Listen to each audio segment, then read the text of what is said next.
Assalamualaikum warahmatullahi wabarakatuh.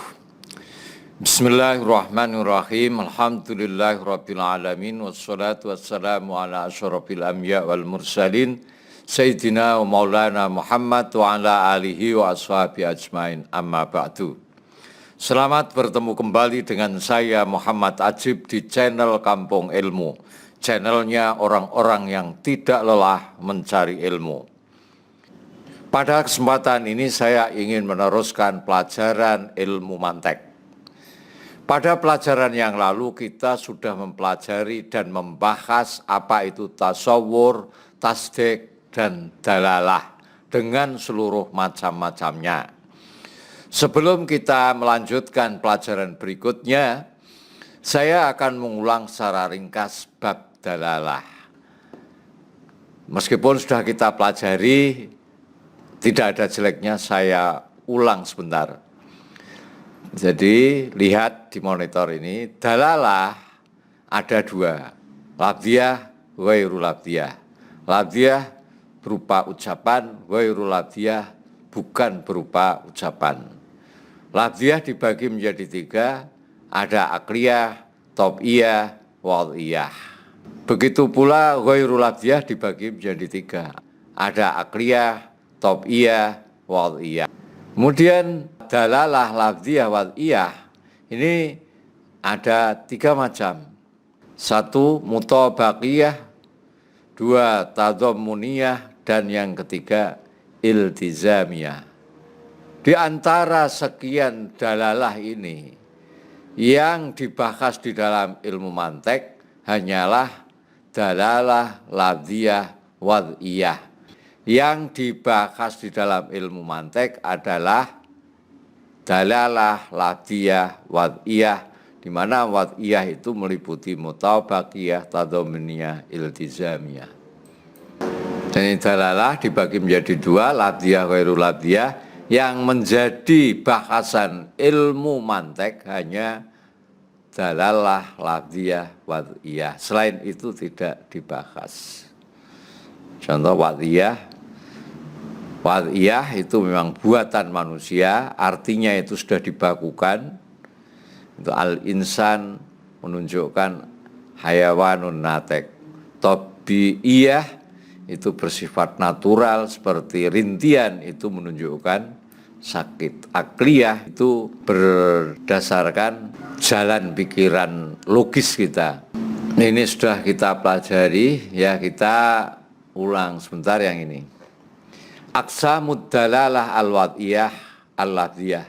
Tanqasimud dalalah al-wad'iyah al-lafziyah ila salasati aqsamin hiya ad-dalalah al-mutabaqiyah wa hiya dilalatul lafzi ala tamamil makna alladzi wudi'a lahu kadalalatil lafzil qalam ala maknahu. Dalalah lafziyah wad'iyah dibagi tiga macam. Satu, dalalah lafziyah mutabaqah atau mutabaqiyah.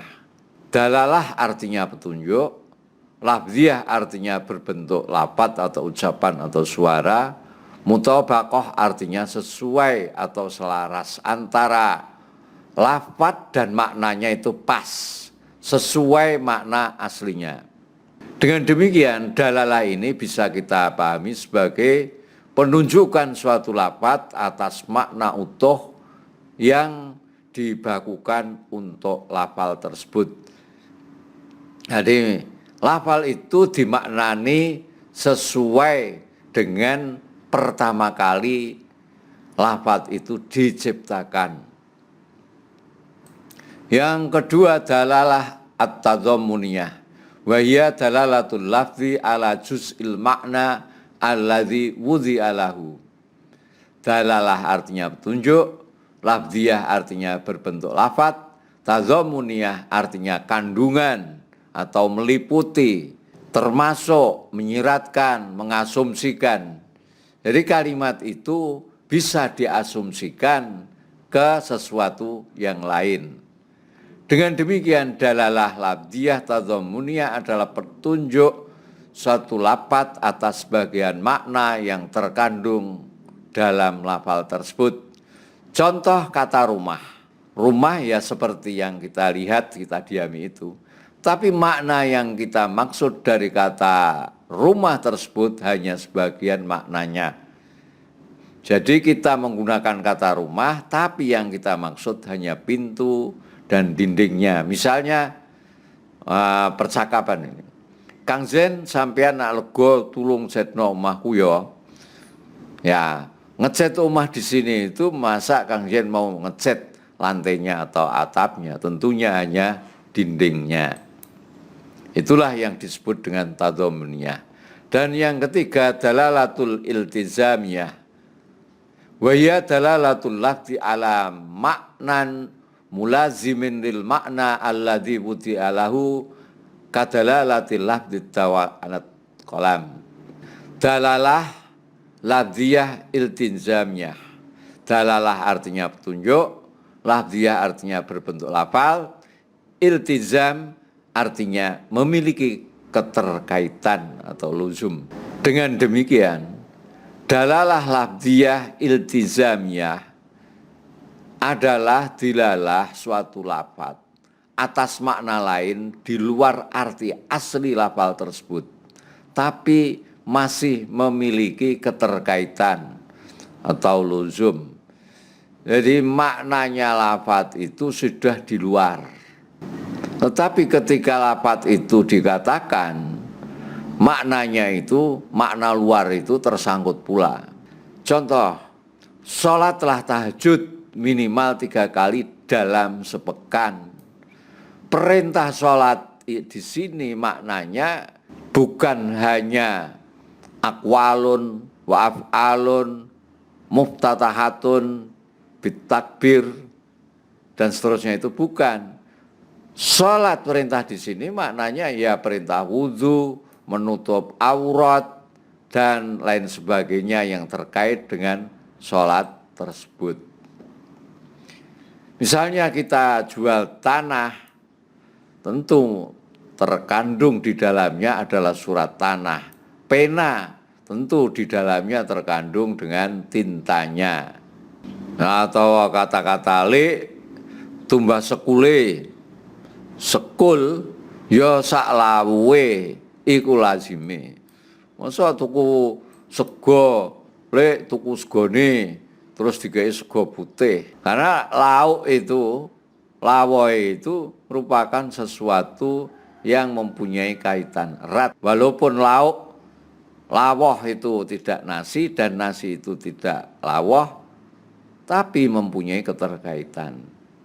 Tanah itu ya tanah, surat itu ya surat. Tetap antara keduanya, kalau berkaitan dengan jual tanah itu mesti ada keterkaitan. Jipukno pen, ya pen ini mestine sak mangsine. Nek pen-pen tok ngopo? Mangsi-mangsi tok ya ngopo? Nah itu. Nah, sahabat kampung ilmu yang berbahagia, pada video ini kita akan membahas macam-macam lafaz beserta pembagiannya menurut ilmu mantek. Sekali lagi, menurut ilmu mantek, bukan menurut ilmu nahwu dan ilmu shorof. Pertanyaannya, mengapa ilmu mantek yang bahasan utamanya adalah merumuskan kaidah berpikir kok berurusan dengan lafaz atau kata-kata? Bukankah pembahasan mengenai lafaz itu merupakan domain ilmu bahasa seperti ilmu nahwu dan shorof, balaghah? Ilmu mantek iso bahas masalah bahasa iki lha apa? Jawabannya sangat sederhana. Karena lafaz itu merupakan perantara untuk menyampaikan pikiran. Dengan kata lain, lafaz yang kita ucapkan itu terkait erat dengan makna yang kita pikirkan, dengan makna yang ada di dalam pikiran kita. Lafaz yang kita ucapkan itu pasti terkait dengan makna yang ada dalam pikiran kita. Dan kita bisa berpikir melalui lafaz yang kita tangkap dengan pendengaran kita. Dan kita tidak akan mampu menyampaikan pikiran kecuali melalui lafaz yang kita ucapkan. Ibaratnya lafadz dan makna itu seperti jasad dan roh. Makna itu rohnya lafadz itu jasadnya makna. Lafadz yang tidak memiliki makna bagaikan jasad yang tidak memiliki roh. Ucapan atau lafadz yang tidak mempunyai makna, bisa saja kita ucapkan kata mugizar, tapi itu tidak ada artinya. Lalu apa artinya ucapan kalau tidak ada maknanya? Apa artinya jasad kalau tanpa roh? Atau ada artinya menurut orang Inggris, tetapi orang yang diajak omong itu orang Jawa yang nggak ngerti Inggris, ya percuma. Itu sama dengan tidak ada artinya.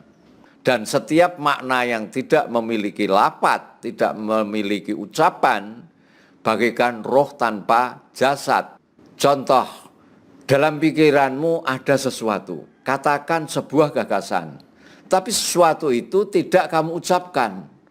Kenapa tidak diucapkan? Karena tidak ada lafadz atau kata-kata yang tepat untuk dibuat mengungkapkan. Nah terus gagasan, pemaknaan yang ada di dalam benakmu itu apa artinya? Apa artinya gagasan yang cuma ada dalam pikiran kalau tidak dikatakan? Jadi, tanpa adanya lafadz, kita tidak mungkin mampu menyampaikan pikiran kita kepada orang lain dengan jelas. Jadi, lafal itu merupakan medium berpikir. Maka sangat wajar jika ilmu mantek yang materi bahasanya tentang kaidah berpikir terlebih dulu harus menyelesaikan pengertian-pengertian dan istilah-istilah yang digunakan dalam berbahasa.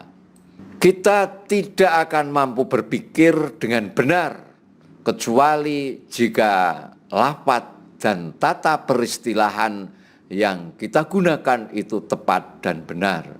Sekali lagi, kita tidak akan mampu berpikir dengan benar kecuali jika lafadz dan tata peristilahan yang kita gunakan itu tepat dan benar. Orang-orang yang berpikiran kacau pada umumnya adalah orang-orang yang tidak mampu memahami makna dari lafal-lafal yang mereka gunakan. Berangkat dari kesadaran inilah, para ahli ilmu mantek memasukkan pembahasan mengenai lafal dan macam-macamnya. Lantas apa saja macam-macam lafal yang akan dibahas itu? Lafal ada dua macam. Secara umum lafal terbagi satu mufrad, mufrad itu tunggal, dua murakkab artinya tersusun. Penting diketahui sejak awal bahwa pemaknaan dua jenis lafal tersebut dalam ilmu mantek, tidak di dalam ilmu nahwu atau shorof. Berbeda pengertiannya dengan yang diperkenalkan dalam ilmu nahwu. Jadi ilmu mantek itu mempunyai istilah mufrad, ilmu nahwu juga mempunyai istilah mufrad. Walaupun sama-sama mufrad, tetapi berbeda pemahamannya, pemaknaannya. Sebagai contoh, misalnya lafal al-muslimun, artinya orang-orang muslim. Kata tersebut dalam ilmu nahwu disebut sebagai jamak mudzakkar salim. Jamak artinya banyak, mudzakkar laki-laki, salim artinya tidak pecah, selamat. Tapi dalam ilmu mantek ia disebut mufrad. Contoh lain, kata Abdullah dalam ilmu nahwu dia disebut sebagai kalimat yang murakkab, yang tersusun, yaitu tersusun dari mudhof dan mudhof ilaih. Karena ia terangkai dari dua kata, yaitu kata abdun dan kata Allah. Tapi dalam ilmu mantek, lafal tersebut termasuk mufrad. Mengapa bisa demikian? Kita akan tahu penjelasannya setelah kita menguraikan terlebih dahulu makna mufrad dan murakkab itu apa. Nah ini, lihat di monitor Aqsamul Lafdil Arabi. Jadi pembagian lafal Arab menurut ahli mantek tentunya. Itu dibagi menjadi dua, mufrad dan murakkab. Kita bahas yang mufrad dulu. Lafaz itu dibagi menjadi dua, mufrad dan murakkab. Yang disebut lafal mufrad ialah ma la yadullu juz'uhu ala juz'i maknahu dilalatan maqsudatan. Maksudnya lafaz yang bagiannya tidak menunjukkan sebagian makna dan yang dimaksudkannya. Lebih jelasnya, lafaz mufrad ialah lafal yang bagian-bagian pembentuknya, baik itu berupa huruf maupun kata, tidak menunjukkan sebagian makna dan tidak menunjukkan petunjuk yang dimaksudnya. Sekarang kita ambil contoh yang sederhana. Kata kolamun, artinya pulpen. Kata tersebut terangkai dari huruf qaf, lam, mim. Ketika disebut kata kolamun, apa makna yang dimaksud dari kata tersebut? Jawabannya jelas bahwa yang dimaksud dengan kata kolamun ialah alat tulis yang biasa kita pakai untuk menulis. Tapi apakah bagian-bagian yang merangkai kata kolamun yakni huruf qaf, lam, mim itu menunjukkan sebagian makna yang kita maksud dari kata tersebut? Qaf, lam, ini apakah menunjukkan makna? Tidak ada maknanya. Tentu saja tidak. Apakah bagian-bagian yang merangkai kata kolamun yakni huruf qaf, lam itu menunjukkan sebagian makna yang kita maksud dari kata tersebut? Tentu saja tidak. Masing-masing dari huruf tersebut bahkan tidak memiliki makna apa-apa. Sampai di sini, baik ilmu nahwu maupun ilmu mantek pasti akan mengatakan bahwa lafal kolamun tersebut termasuk lafal mufrad. Tapi kita akan melihat contoh lain yang dalam ilmu nahwu disebut murakkab, tapi dalam ilmu mantek disebut mufrad. Lafal Abdul Majid ia terangkai dari dua kata, yaitu abdun dan al-majid. Abdun artinya hamba, al-majid artinya maha mulia. Karena itu dalam ilmu nahwu disebut murakkab. Murakkab itu tersusun, karena tersusun dari mudhof dan mudhof ilaih. Abdun mudhof, al-majid mudhof ilaih. Tapi dalam ilmu mantek dia disebut mufrad. Mengapa? Karena sebagian kata yang merangkai lafal tersebut tidak menunjukkan sebagian makna dan petunjuk yang dimaksud. Yang dimaksud oleh lafal tersebut adalah orang yang bernama Abdul Majid. Orang yaitu yang bernama Abdul Majid. Kata Abdul Majid bukan hamba Tuhan yang mulia yang dimaksudkan, seperti yang ditunjukkan oleh masing-masing kata pembentuknya. Kata pembentuknya adalah Abdun dan Al-Majid. Abdun hamba, Al-Majid Tuhan yang mulia. Itu kata pembentuknya. Tetapi yang dimaksudkan adalah orang yang bernama Abdul Majid. Ya, karena Abdul Majid itu hanya seorang, ya disebut mufrad. Tetapi kalau tinjauannya ilmu nahwu menjadi murakkab karena terdiri dari dua lafadz, yaitu mudhof dan mudhof ilaih. Begitu juga kata al-muslimun. Dalam ilmu nahwu kata tersebut berbentuk jamak. Tapi dalam ilmu mantek dia disebut mufrad. Mengapa? Perhatikan definisi di atas. Suatu lafadz dikatakan mufrad ketika bagian-bagian yang merangkai lafal tersebut tidak menunjukkan sebagian makna dan petunjuk yang dimaksudnya. Apakah masing-masing huruf dari kata al-muslimun, misalnya ada sin, lam, mim, itu menjelaskan sebagian makna yang dimaksud dari kata tersebut? Tentu saja tidak. Misalnya mim dengan sin, apakah menunjukkan arti orang Islam banyak? Tidak. Apakah lam dan mim menunjukkan orang-orang Islam banyak? Juga tidak. Nah, inilah yang dimaksudkan.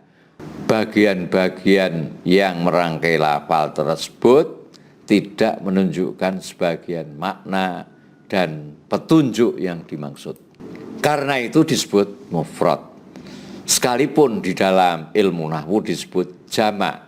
Pertanyaannya, mengapa kedua ilmu tersebut bisa memiliki pemaknaan istilah yang berbeda? Jawabannya, karena ilmu nahwu atau ilmu gramatika Arab memiliki fokus perhatian yang berbeda dengan ilmu logika. Yang satu membahas tentang struktur lafaz, yang satu lagi fokus perhatiannya tertuju pada makna yang dikandung oleh lafaz. Ilmu mantek tidak berurusan dengan yang namanya marfu atau rofa, nasab, jer, jazm, dan istilah-istilah sejenisnya. Selama makna yang diperoleh adalah makna tunggal, sekalipun lafadznya berbentuk jamak secara gramatikal, secara nahwu, maka ia tetap mufrad. Jadi tinjauan mufrad dan tidaknya adalah makna hakikinya itu, bukan bentuk lafadznya. Bisa aja lafadznya itu terdiri dari 3 lafadz. Tapi nak wonge siji ya tetap mufrad. Misalnya tokoh itu ada yang bernama Kasman Singo Dimejo. Kasman Singo Dimejo. Itu 3. Menurut mantek disebut mufrad. Mengapa? Ya karena yang namanya Kasman Singo Dimejo itu wonge siji ya wis kuwi. Selanjutnya lafal mufrad ini mencakup 4 macam. 1. Lafal mufrad yang tidak punya bagian. Nggur sak huruf til, misalnya wa artinya dan, lan. B artinya kelawan atau dengan. Apa meneh, li artinya untuk. Kalau dalam bahasa Jawa apa ono ketoke ora ono itu. Yang kedua, lafadz mufrad yang memiliki bagian, tapi bagian tersebut tidak menunjukkan makna. Contoh Zaidun, Khadijah, Hasanun, Husain, ini nama-nama orang. Nah, bagian Zaid itu apa? Misalnya za tidak bisa menunjukkan kata Zaid. Khadijah, Khoda tidak bisa dia menunjukkan orang yang bernama Khadijah. Misalnya sin sama nun, san itu tidak bisa menunjukkan orang yang bernama Hasan. Nun itu tidak bisa menunjukkan orang yang bernama Husain. Jadi yang pertama itu mufradun la juz'alahu, kalimat atau lafal mufrad yang tidak ada bagiannya. Yang kedua, mufradun lahu juz'un la yadullu ala syai', mufrad yang mempunyai bagian tetapi sedikit pun tidak menunjukkan atas maknanya bagiannya itu. Jadi bagiannya itu tidak bisa menunjukkan maknanya. Yang ketiga, mufradun lahu juz'un wa yadullu ala juz'in walakinnahu laisa juz'a maknahu tullah alaman li syakhsin. Yang ketiga, lafadz mufrad yang memiliki bagian dan bagian tersebut menunjukkan makna, tapi makna yang ditunjuk bukan sebagian makna yang dimaksud dari lafal tersebut. Contoh Abdullah, ini nama orang. Abdul Majid, nama orang. Lafal tersebut terrangkai dari kata abdun yang berarti hamba dan Allah yang berarti Tuhan yang wajib disembah. Abdullah berarti hamba Tuhan. Masing-masing memiliki makna. Tapi yang kita maksud dari kata Abdullah itu bukan hamba Tuhan, melainkan nama orang. Misalnya ada orang namanya Abdullah. Lafaz tersebut terangkai dari kata Abdun yang berarti hamba dan Allah yang berarti Tuhan. Abdullah berarti hamba Tuhan. Tapi yang kita maksud dari kata Abdullah bukan hamba Tuhan, melainkan nama orang. Yang keempat, lafal mufrad yang memiliki bagian. Dan bagian tersebut menunjukkan sebagian dari makna yang dimaksud. Tapi dalalah petunjuknya bukan petunjuk yang dimaksud. Contoh ada orang yang namanya hayawanun natek. Orang karena belajar mantek itu sering diberi contoh hayawanun natek. Kemudian dia punya anak diberi nama hayawanun natek. Hayawanun artinya hayawan, suatu yang bernapas, natikun yang bisa berpikir. Tapi nama ya hayawanun natik itu nama orang. Nah, itu disebut lafaz yang mufrad. Karena hayawanun natik itu dimaksudkan untuk nama orang seorang, bukan sebagai suatu definisi atau takrif dari al-insan. Saya kira sampai di sini. Assalamualaikum warahmatullahi wabarakatuh.